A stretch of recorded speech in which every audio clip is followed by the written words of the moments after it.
Boa noite a vocês, como é que vocês estão? Hoje, para a honra do nosso Senhor Jesus Cristo, a gente está aqui para fazer a nossa live de Jonas, capítulo 3, que vai ser uma live abençoadíssima.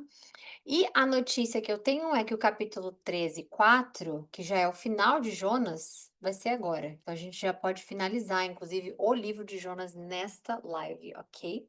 Eu penso, né? Não sei, a gente sempre tem uma surpresa quando o Espírito Santo vai guiando e a gente não acaba não conseguindo terminar. Mas vamos ver se dá para a gente terminar. E se der, obviamente, claramente que nós vamos. Então vamos lá, eu vou começar a nossa oração e a gente finaliza. Tá? A gente, aliás, finaliza não, a gente inicia, tá bom? Então vamos lá. Ahn, Deixa eu só pôr o microfone aqui certinho. Desculpe. Pronto. Pai amado, obrigada por esse momento que o Senhor nos reúne aqui. A gente está na reta final do livro de Jonas, um livro que aparentemente é curto, mas a gente pode estudar a sua palavra inteira para sempre, Pai, da nossa vida inteira, e ainda assim vai faltar tempo para aprender, estudar e ler tudo aquilo que o Senhor pode revelar. Então, obrigada, porque mesmo que curto em números, nós aprendemos tanto, várias camadas sobre tentar fugir do Senhor, tentar fugir dos seus planos para nós, camadas de que não importa onde estejamos, Senhor, não importa se o grande peixe está nos abocanhando agora, não importa o deserto que a gente esteja agora, é o Senhor que está no controle, é o Senhor que está acima de todos nós, olhando e aguardando com que a gente clame o seu nome para as nossas batalhas, Senhor. Obrigada, obrigada por essa vida, obrigada pela oportunidade de estarmos vivos para adorar o Senhor, para entrar em comunhão com o Senhor.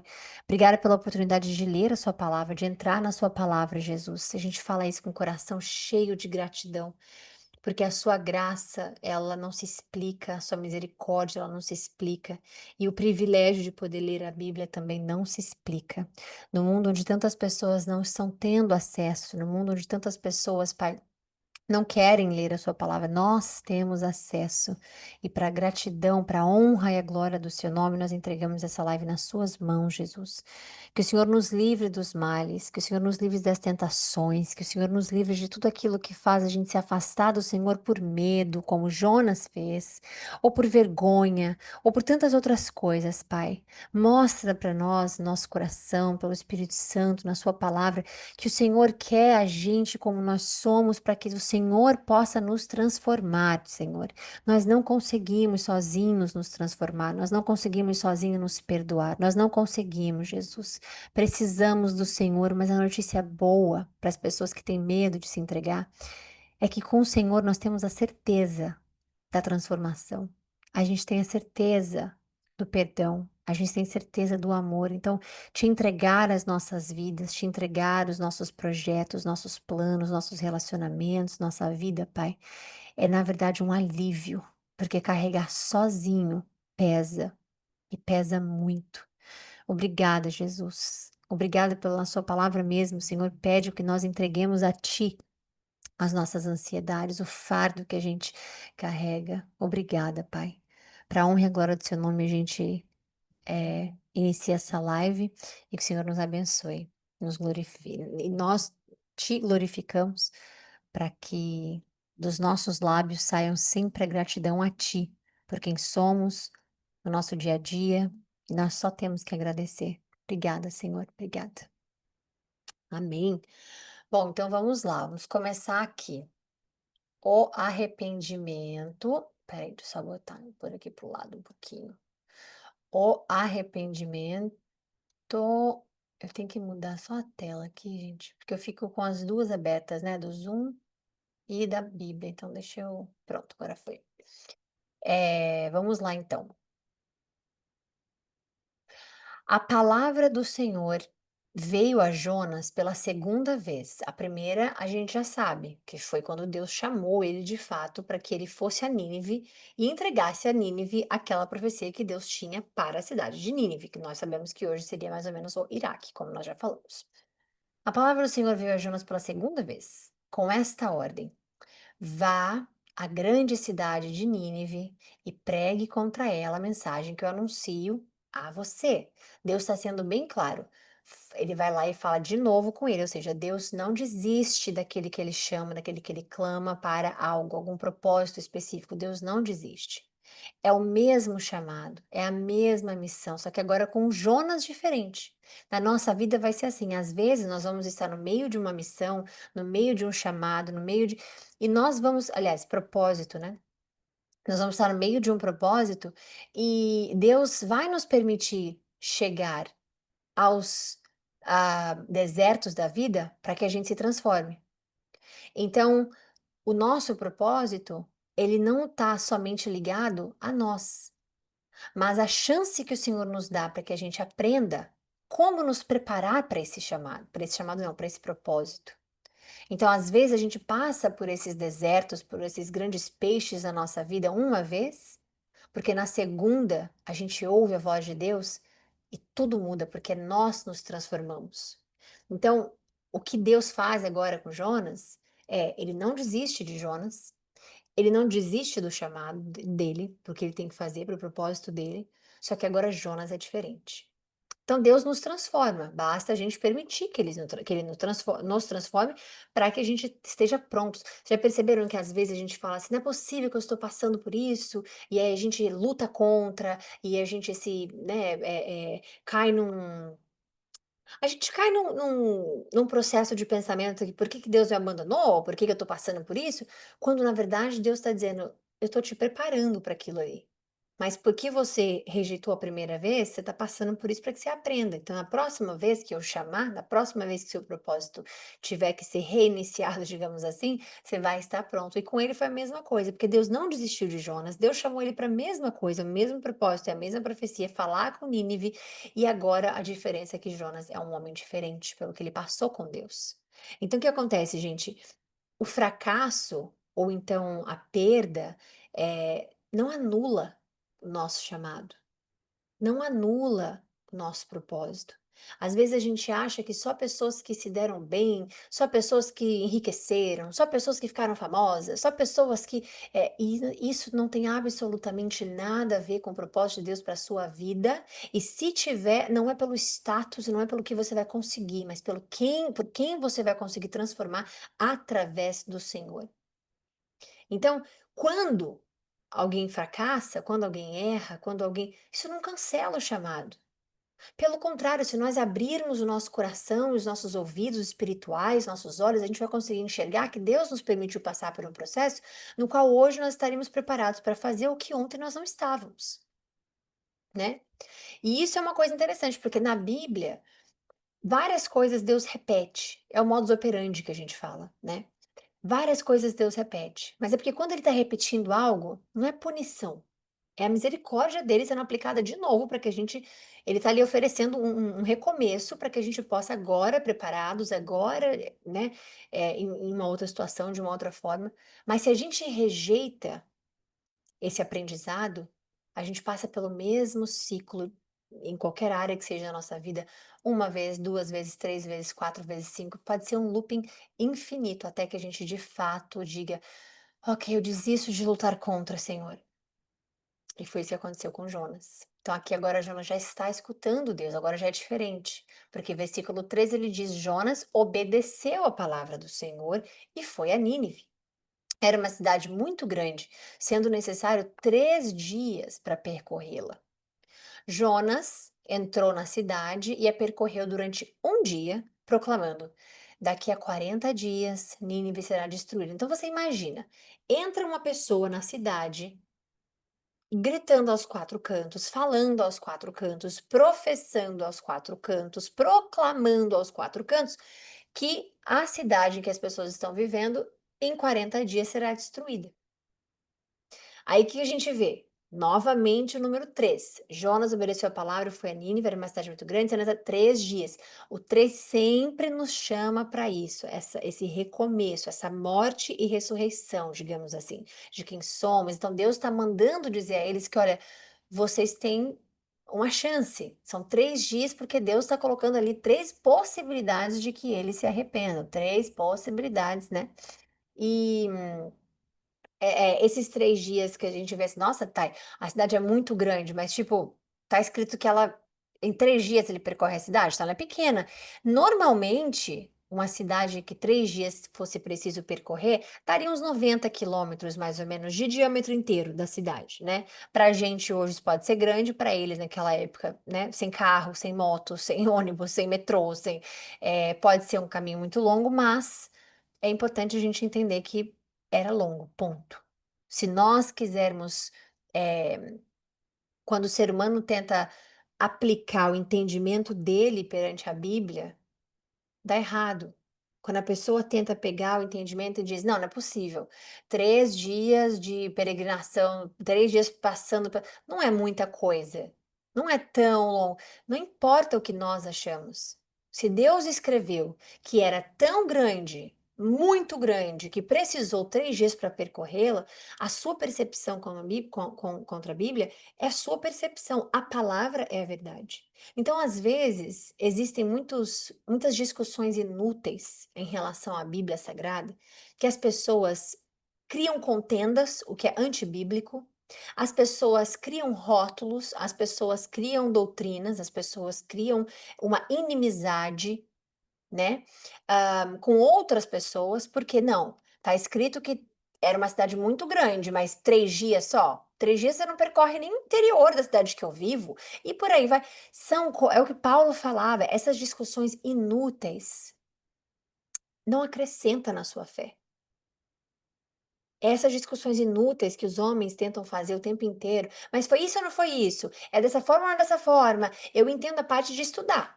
Como, por exemplo, eu estudei teologia, como eu, por exemplo, estudo até hoje teologia, como, por exemplo, porque isso nunca vai acabar. A gente estuda a Bíblia para sempre. Você pode abrir o mesmo capítulo hoje e abrir o mesmo capítulo depois de amanhã, e você vai ter outro ensino completamente diferente, você vai ter uma outra percepção completamente diferente, porque quem descobre dos nossos olhos espirituais é o Espírito Santo, né? O autor da palavra. Então vão ter vezes em que você vai ler a Bíblia várias vezes e você vai ver coisas diferentes. Mas isso não significa que nós temos o direito de ressignificar o que está escrito. Então, se Deus disse que era uma cidade muito grande, se 3 dias, que seria mais ou menos aí uns 90 quilômetros de diâmetro, uns 3 dias, não importa, era muito grande. Para aquela época era, para Deus é, para Jonas era, e por aí vai. Para uma formiga vai ser, então é tudo muito relativo. E agora, uma coisa que é importante é a gente não refutar a Bíblia, não questionar a Bíblia. E não é o questionar em sentido de querer aprender, é o questionar querendo confrontar. Isso é o que a gente não deve fazer jamais. Então, é isso. Mesmo e uma coisa interessante, mesmo a cidade de Nínive, né, ela sendo pagã, especificamente, estava no radar da misericórdia de Deus, porque Deus está enviando Jonas para lá. Então, mesmo essa cidade que despreza o poder de Deus, é onde Deus mais quer alcançar, porque você vê, ele podia dizer: "Deixa Nínive lá, eles já vão ter o que eles merecem", entendeu? Mas Deus não faz isso, ele estende a misericórdia dele para tudo e todos, porque ele não tem prazer na destruição. Ele não criou a terra para ser destruída. Ele não criou a terra para haver morte, para haver crimes, para haver guerras. Ele não criou a terra, mas tem um monte de guerra. Você conhece o que Deus criou para o mundo até o pecado entrar. De Gênesis 3 para frente, Gênesis 4 para frente, né? Você vai lendo, lendo, lendo. Quando chega ali a parte em que o pecado entra, já não é mais a terra que Deus criou. Entenda isso. Então, quando você pensa, mas se Deus não criou para ter guerra, por que que tem guerra? Volta lá. Eu poderia colocar aqui agora para a gente ver, porque a terra que Deus criou era perfeita, irrigava água, não faltava nada, os animais eram em paz. Imagina você chegar hoje num safari dentro da África, você chega num safari e mistura todos eles juntos, você anda livremente, sem carrinho, sem instrutor, sem armas, sem spray de nada, sem nada, você só vai andando ali. Você nunca vai fazer isso. Mas eles faziam no Jardim do Éden, eles faziam. Adão e Eva, eles tinham era um safari da paz. Então, se você quer conhecer o mundo que Deus criou, o coração de Deus para o mundo, volte em Gênesis e veja. Primeiro dia criando, segundo dia criando, terceiro dia criando, quarto dia criando, quinto dia criando e sexto dia criando. Este é de fato, o mundo que Deus criou. Agora, quando o pecado entra, a morte entra, a briga entra, a separação entra. A morte é o quê? Separação. Houve a separação espiritual de Adão e Eva com Deus, acabou. Houve a separação espiritual, foram expulsos, saíram da presença de Deus e não podiam mais entrar no jardim. Aquele jardim é o exemplo de como a terra deveria ser hoje, mas não é. Então, vamos lá. Daqui a 40 dias, os ninivitas creram em Deus. Ó que benção. Parece até difícil de acreditar, né? Os ninivitas creram em Deus. Proclamaram um jejum e todos eles, do maior ao menor, vestiram-se com pano de saco. Quando as notícias chegaram ao rei de Nínive, ele se levantou do trono, tirou o manto real, vestiu-se com pano de saco e sentou-se sobre as cinzas. Não, desculpa, sobre cinzas. Então, fez uma proclamação a Nínive. Isso é um momento histórico, Deus falar e eles, na hora, já crerem. Entenda, um povo que era cruel, eles eram cruéis, eles acreditaram no Senhor imediatamente. E é uma reação que a gente não espera. A gente lê o Antigo Testamento, a gente fala: "Não, não é possível, eles, nossa, creram de fato, de vez, de uma vez rápida assim, eu acredito", para vocês verem. E aí quando um rei, que é o líder, quando um rei faz o que um líder de verdade tem que fazer, todos vão fazer. É por isso que é muito importante o seu líder ser o reflexo da Bíblia Sagrada, o reflexo do que ele aprendeu, o reflexo do que Jesus quer para ele como líder. Ser líder não é para ele ganhar adoração. Ser líder não é para ele ser visto como dono da igreja. Não existe dono de igreja. O Senhor é o dono das igrejas. Todas nós somos igrejas. Então, um líder, ele tem que saber liderar. Quando ele sabe mais ser famoso do que liderar, quando ele sabe mais falar de si do que liderar, quando ele sabe mais de ensinar coisas não bíblicas do que liderar, é aí que acontece a queda de uma nação. É aí que acontece. E este rei, ele faz o oposto. Ele crê em Deus, ele tira o manto dele. Então, é necessário um líder importante. Se você diz: "Tá, eu não tenho um líder", primeiro de todos é Cristo, ele é seu líder primeiramente. E logo depois você pode ter líderes, obviamente, na terra. Mas sabendo que se você não tem a Bíblia primeiro na sua mão, qualquer pessoa pode te passar a perna. Qualquer pessoa pode dizer: "Olha, para você fazer isso, porque isso aqui é pecado, porque isso aqui é errado". Você nunca vai saber. Então leia a palavra do Senhor. Entenda, porque ela é a sua arma. Ela é quem vai tirar dos seus olhos as vendas para a qual. E eu digo isso com domínio próprio, porque. Domínio próprio, não, com domínio de história também, meu lugar de fala nesse lugar, porque eu já passei por isso, no qual eu ia para a igreja só por causa da mensagem do pastor e do pastor. Aí você fala, não, tá, por causa da mensagem, sim. É, mas a mensagem dele era sempre muito boa. Não tinha nada que me confrontava, não tinha mensagem de pecado, não tinha mensagem sobre, transformação, muito pouco. Era mensagem boa, e eu só ia por causa da atmosfera que eu vivia. Então isso é perigoso. Agora, se eu tivesse lido a Bíblia antes, se eu tivesse domínio da Bíblia antes, eu iria, por exemplo, num culto dele, ele diria: "Nossa, ele mais fala sobre isso do que da palavra". Nossa, ele mais fala ele não sei se aqui está correto o que ele falou não, porque é você e Deus. Não esqueça, um líder espiritual, ele não está acima de você.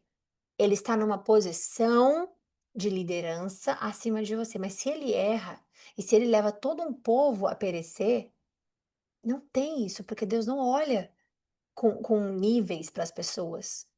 Ele dá mais responsabilidade, isso sim, e cobra mais também. Mas é tudo com o mesmo propósito, a palavra dele.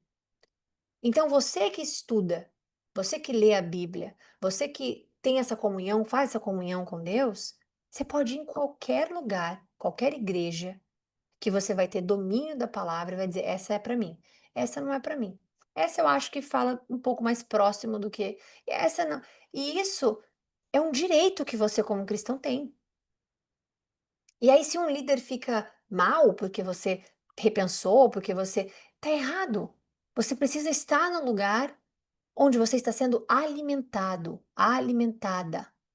Você não pode ser um lugar em que você alimenta, porque nós vamos para a igreja para cura, nós vamos para a igreja para nossa saúde espiritual. Não é só para você dar. Então, isso é muito importante. E aqui esse rei, ele entende o seu chamado como rei. Então, quando chegaram até ele, ele tirou o manto real e ele se vestiu com um pano de saco. Ele falou: Aqui eu não sou mais do que ninguém. Se Deus mandou, se Deus fez, nós vamos fazer. E esse jejum e pano de saco são sinais públicos de arrependimento mesmo. Então, eles mostraram para quem quer que fosse que eles estavam arrependidos. Por decreto do rei e de seus nobres, não é permitido nenhum homem, ou animal, ou ovelhas provar coisa alguma. Não lhes deem de comer e beber. Estão fazendo um jejum. Cubram-se de pano de saco, homens e animais. E todos clamem a Deus com todas as suas forças. Deixem os maus caminhos e a violência que há na mão de vocês. Isso aqui é um convite para a transformação. Talvez Deus se arrependa e abandone a sua ira e não sejamos destruídos. Então eles nem sabem, aqui que está o segredo, eles nem sabem se Deus ia se arrepender ou não, mas eles obedeceram. É o que precisa acontecer com a gente. A gente não sabe do nosso futuro, mas nós temos que confiar e obedecer a Deus. E ele diz: tendo em vista o que eles fizeram e como abandonaram seus maus caminhos, aí você vê, quando você fala Deus é fiel, Deus não é só fiel para te entregar dinheiro e bênção financeira, não.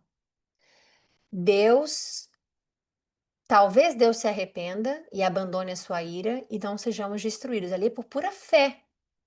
Eles se arrependeram por pura fé, sem saber o que Deus ia fazer, se realmente ia dar certo ou não. Eles fizeram. Só que o versículo 10 mostra o caráter de Deus. E ele é fiel. Então, tendo em vista o que eles fizeram e como abandonaram seus maus caminhos, Deus se arrependeu. E a gente já falou que não é o mesmo arrependimento do nosso, né? Ele reconsidera com misericórdia e não os destruiu como tinha ameaçado. Então você vê, é uma fé no que não se vê, porque eles não sabiam se eles iam ser ou não destruídos, mas a parte deles, eles fizeram. Se arrepender, se abrir de corpo e alma para que Deus possa transformar. Ele diz, olha o que que ele diz. Essa é a parte que ele fala sobre quando você se entrega de corpo e alma, o que você entrega a Deus é a ação que você está sendo chamado a fazer. E aqui é: deixem os maus caminhos e a violência que há na mão de vocês. E é isso. Finalizamos o capítulo 3. Agora a gente vai para o 4, que é bem curtinho, e que eu penso eh, que vamos finalizar hoje. A gente ainda tem 20 minutos, então acho que vai dar tempo da gente finalizar o capítulo 4 e finalizar Jonas mesmo. Então vamos lá, tudo junto.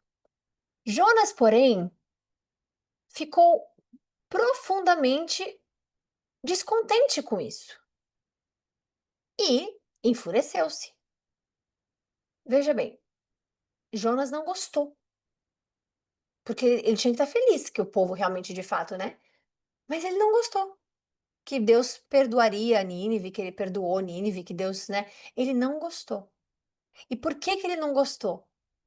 Ele se irrita, porque Deus é bom demais. E isso não é para você julgar, porque isso acontece com o ser humano quando uma pessoa é perdoada. Você já viu que às vezes a pessoa fala assim: "Nossa, fez maldade a vida inteira, aí agora foi perdoado, aí agora virou, evangélico. A pessoa fez isso a vida inteira e agora", mas é para isso que Jesus nos dá a misericórdia e a graça, para transformação mesmo. Mas tem pessoas que se irritam. Tem pessoas que não creem na mudança genuína dos outros e atacam os outros porque elas próprias não conseguem fazer essa mudança, se entregar a Deus. Mas estamos aqui para julgar essas pessoas? Não, para orar por elas. Então Jonas tendo o relacionamento dele com Deus, dentro do peixe, oração, ouvindo a Deus, sendo chamado para profetizar pelo Senhor, uma missão imensa, ele se irrita. Ele não fica contente, ele enfureceu-se. Olha que loucura, porque ele não suportou ver os inimigos, né, pagãos, inimigos, quer que seja, no entendimento dele, recebendo o que ele recebeu. E é essa fé cristã que acaba com a comunidade igreja. Quando um tem mais que o outro, da mesma congregação, tem mais que o outro, Deus está abençoando aquela pessoa, ai, aquela pessoa isso, aquela pessoa aquilo. Dentro da igreja, isso é uma vergonha. E Deus não nos deixa, como é que diz? Haver navios nesse caso. Ele deixa um personagem igual Jonas para mostrar pra gente que, olha, você recebeu meu perdão, você recebeu a minha misericórdia, você recebeu a minha graça, mas você não quer que o outro receba? E Deus põe isso também na história do filho pródigo, a mesma coisa. O outro irmão, nossa, eu faço de tudo e não ganho sequer, uma ovelha sequer, uma parte gorda da ovelha, não tem uma festa, e eu faço o que o Senhor me manda. E aí, esse aí que vai, gasta tudo, faz não sei o que, volta, o Senhor tá dando festa. Esse sentimento de inveja, de raiva, de descontentamento com a bondade de Deus, não pode estar dentro da igreja. Não pode. E não pode ser uma fé egoísta. Se você teve a misericórdia do Senhor, se você recebeu o amor do Senhor, queira isso para todo mundo. Queira que a pessoa que faz o mal receba a misericórdia do Senhor. Creia que a pessoa que é invejosa seja curada daquilo. Creia que a pessoa que é maldosa seja perdoada pelo Senhor, que encontre Jesus. Porque senão você vai estar sendo igual a Jonas. E tem consequência, vamos ver. Ele orou ao Senhor: Senhor, não foi isso que eu disse quando ainda estava na minha terra? Foi por isso que eu me apressei em fugir para Tarsis. Eu sabia que tu, Deus, é misericordioso e compassivo. Tardio em irar-se, aqui não é Jonas falando com Deus, aqui é a gente aprendendo a misericórdia do Senhor. Cheio de amor leal e que prometes castigar, mas depois o Senhor se arrepende. Aí agora o Senhor tira a minha vida. Não, peraí, agora ele tá pedindo. Agora, Senhor, tira a minha vida, eu imploro, porque para mim é melhor morrer do que viver. E óbvio que Deus vai responder. Mas olha a ponto que chegou. Ele prefere morrer do que ver Deus perdoando. E por que isso? Orgulho ferido. Por que que Deus não gosta do orgulho? Orgulho ferido. Então, o orgulho ferido de uma pessoa, ela vira amargura, se não tiver arrependimento, não tiver mudança. Então ele não suporta ver o mundo fazendo tudo que eles estavam fazendo e Deus chegar lá bom demais e perdoar. Isso é triste e isso é legalismo espiritual. Isso mata a alegria do evangelho, que é perdoar, que é receber, que é transformar. Isso mata a alegria do evangelho. Então imagina ver isso.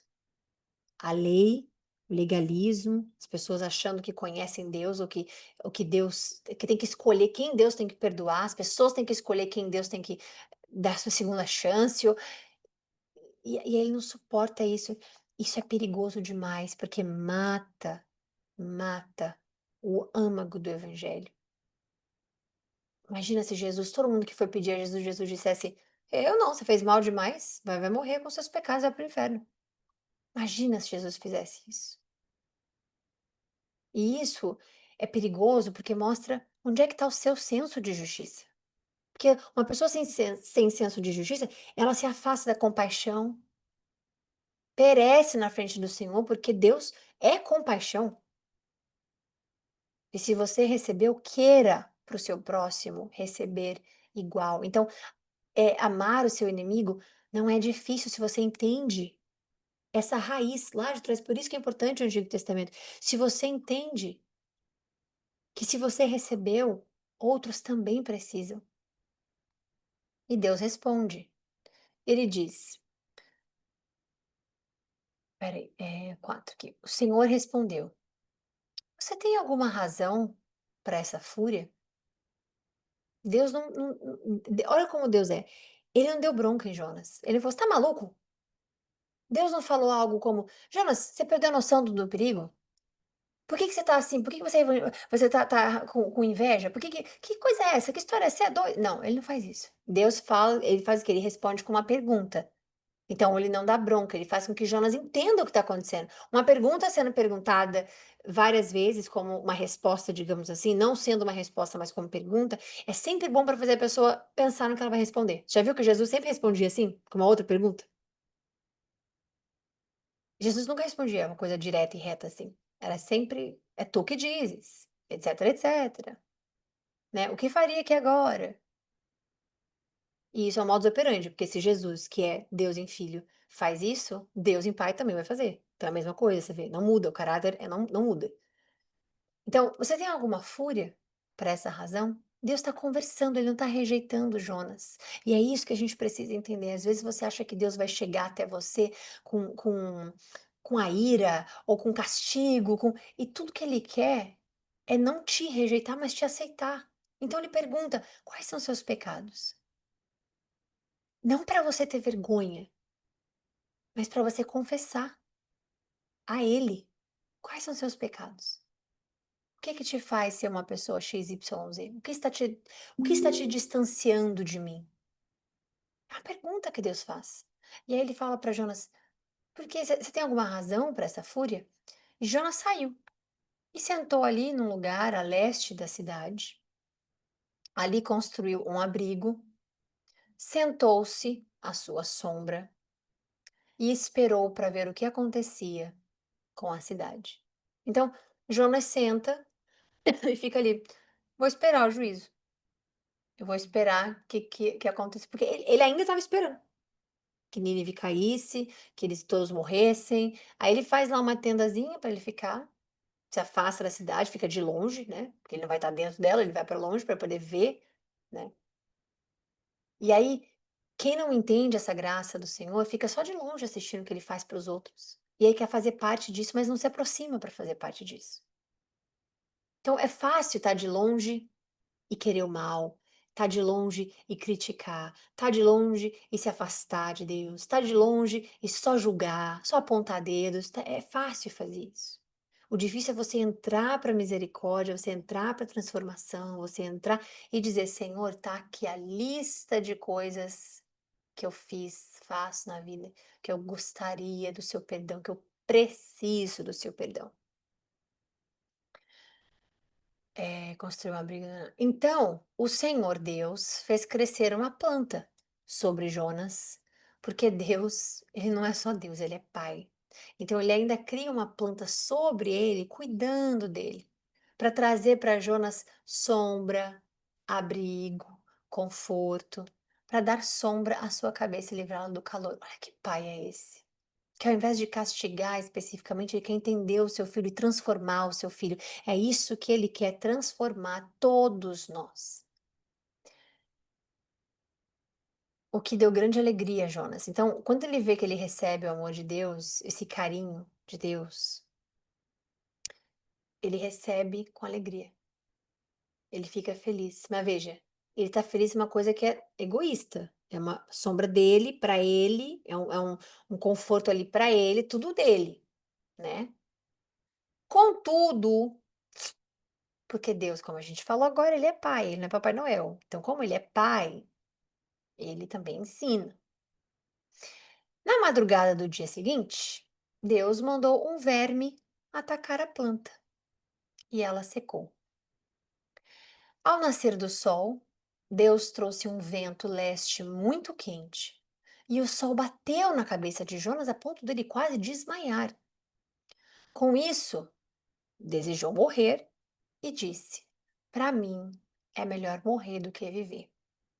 Então Deus está ali, novamente, preparando Jonas novamente, porque ele está reclamando novamente. Ele prefere morrer do que mudar. É uma coisa simples, é preferir o pior do que só mudar, só se transformar, só ouvir a palavra do Senhor, só ouvir o que Deus quer para a pessoa. Ela prefere viver numa amargura do que se transformar e dizer: Eu perdoo, eu deixo ir, eu acredito no Senhor, eu confio no Senhor. Tem pessoas que preferem isso. Então o que acontece? Que ironia do destino. Ele vai para salvar uma cidade, mas ele não consegue salvar ele mesmo. E a gente não consegue se salvar.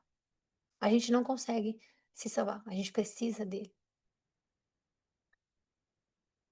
Deus, porém, disse a Jonas: Você tem alguma razão para estar tão furioso por causa da planta? Porque ele reclama de tudo, reclamava de tudo. E reclamar é antibíblico, viu, gente? Reclamar é antibíblico. Então ele reclama de novo, e Deus fala: Tem alguma razão, Jonas? Você está reclamando? E ele respondeu: Sim, tenho. Eu estou furioso a ponto de querer morrer. Imagina você deixar a raiva chegar perto de você a ponto de você querer morrer. Estou furioso a ponto de querer morrer. Olha que loucura. E o Senhor, porém, disse. Esse é o último, os dois últimos versículos do livro inteiro. Então, ele diz: Você tem pena dessa planta, embora não a tenha podado, nem a tenha feito crescer. Preste atenção, isso aqui é uma confissão de Deus para a sua criação imensa. Vocês vão ver isso aqui. O que que é um coração de um pai? Que criou, cuida, ama e que ninguém vai saber o que ele sente. Você tem pena dessa planta, porque ele ficou irritado. Ele ficou muito irritado porque a planta secou. Então Deus foi falar para ele: "Por que que você, né, você tem alguma razão para estar furioso por conta da planta, por causa da planta?" Aí ele fala: "Sim, tô furioso porque é a ponto de morrer." E Deus vai falar para ele: "Você tem pena dessa planta, embora não a tenha podado, nem tenha feito crescer. Ela nasceu em uma noite morreu." Então Deus está falando: "Jonas, você está se importando com uma coisa que você não plantou, você não regou, você não cuidou e que também não durou. E você está chorando por uma planta, você está mal por uma planta, mas você não está mal pelas pessoas?" Então Deus está mostrando para ele o tamanho do egoísmo dele, do absurdo do egoísmo dele. Porque quem ama, gente, quem ama as bênçãos de Deus mais do que as pessoas ainda não entendeu o coração de Deus. Eu vou repetir. Quem ama as bênçãos mais do que as pessoas ainda não entendeu o coração de Deus. E Deus, ele não te abençoou para te mimar, não.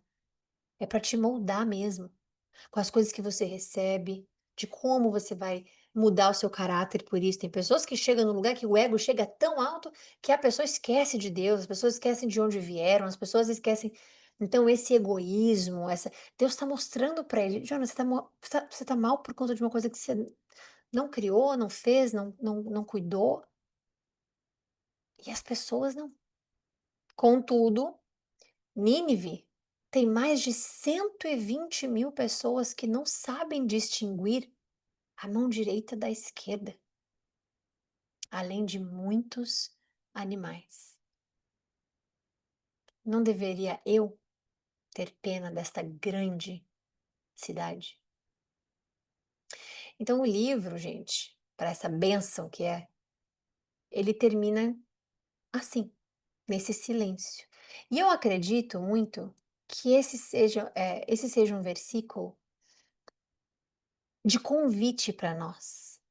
É um convite. Imagina Deus dizer a você assim: "Tá aí, você ficou bravo porque esse povo aqui foi perdoado e tudo mais. Você não gostou que a cidade, né? Mas eles têm 120.000 pessoas. E essas 120.000 pessoas não sabem distinguir a mão esquerda da direita. Ou seja, estão perdidos. Precisam de mim. E você não consegue ver isso? Então, o que Deus nos mostra é que às vezes você vai estar julgando uma certa pessoa, situação, povo, XYZ, mas tudo que Deus mais quer é que esse mesmo povo, pessoa, volte-se para Ele, porque Ele criou, tudo que ele fez com a árvore, que ele pergunta para Jonas: "Você ama porque você não regou, não cuidou, não plantou", isso ele fez em nós. Deus nos criou, Deus nos plantou, Deus nos regou, Deus nos dá a vida, além da vida eterna, mas da vida aqui. Então quando você fala: "Ah, aquela pessoa não merece", Deus está te fazendo essa mesma pergunta: "Não deveria eu ter pena dessa pessoa? Não deveria eu ajudar essa pessoa?" E isso é conhecer o coração de Deus. Deus não quer que as pessoas sejam castigadas, que elas paguem com as suas próprias mãos. Ele é justo. E justo como um pai, ele vai fazer as pessoas aprenderem pelos seus próprios erros e por aí vai. Agora, não teria ele, como pai, que quer salvar todos os seus, ter piedade dessas pessoas? Às vezes alguém que você não gosta, silenciosamente, às vezes você não gosta de uma pessoa porque você não gosta da pessoa, e você cultua aquele sentimento dentro de você, e você aponta o dedo o tempo inteiro para aquela pessoa, seja nas redes sociais, seja na sua vida pessoal, e você tá ali, e Deus está falando: "Você não gostaria que eu transformasse essa pessoa, ao invés de você estar só apontando os erros dela? Não seria melhor você ensinar o que eu te ensino, para que essa pessoa queira conhecer o Deus que te salvou e que ela seja também salva?" Então, Deus ele quer curar até mesmo esses sentimentos de raiva, de ciúme, de inveja, de ira, de ódio. Ele não quer curar só a sua história, ele quer curar tudo que tem a ver com você. Então você vê, Jonas tinha raiva, Deus tinha paciência. Jonas tinha conforto, porque ele, não, como é que diz? Conforto de não querer sair, não querer fazer as coisas nada dele, e Deus tem um direcionamento para ele. Jonas reclama o tempo inteiro, Deus ensina Jonas. Deus fica quieto, silêncio, vai para lá, fica quietinho, sentadinho aqui, e Deus tem o quê? Um amor que é ativo, tá ali para fazer mesmo acontecer. Então, este último versículo é um convite a nós. Imagine que você não queira ser Jonas. Porque dentro, quando Deus fala, e tem muitos animais, cadê? Plantas, não tem, peraí, crescer, essa folha, quanto nível, tem mais de 120 mil pessoas. E dentro dessas 120 mil pessoas, podia ter crianças, ou seja, Deus pensando que na geração futura, querendo salvar aquela geração para que eles pudessem, de fato. Podia ter animais, que Deus fala que tem animais. Então, que o egoísmo não faça parte da nossa vida, nem na nossa vida com Deus, e que você não olhe para alguém com desprezo, que você não olhe com alguém com eh eh, altivismo, que você não olhe com alguém com, eh, sabe, que você olhe com um olhar de misericórdia, porque esse é o olhar que Deus olha. E que você possa ser o reflexo de porque você é a imagem e semelhança dele. Então, que a palavra dele possa te moldar para que você aprenda como ser mais de Deus e menos de si, ok? Então é isso, finalizamos aqui hoje. Fiquem com Deus, para a honra e a glória do Senhor Jesus Cristo. Amanhã a gente não tem live, mas segunda-feira a gente tem, se Deus quiser. E nós vamos iniciar o capítulo, ou o livro de Miqueias. Miqueias é uma boa pergunta, são 7, tá? Miqueias são 7 capítulos. E aí depois de Miqueias nós vamos para Naum, depois Abacuque, Sofonias, Ageu, Zacarias, Malaquias e inicia o Novo Testamento, tá bom? Então fiquem com Deus, um beijo e até amanhã, até segunda-feira, se Deus quiser, para a honra e a glória dele.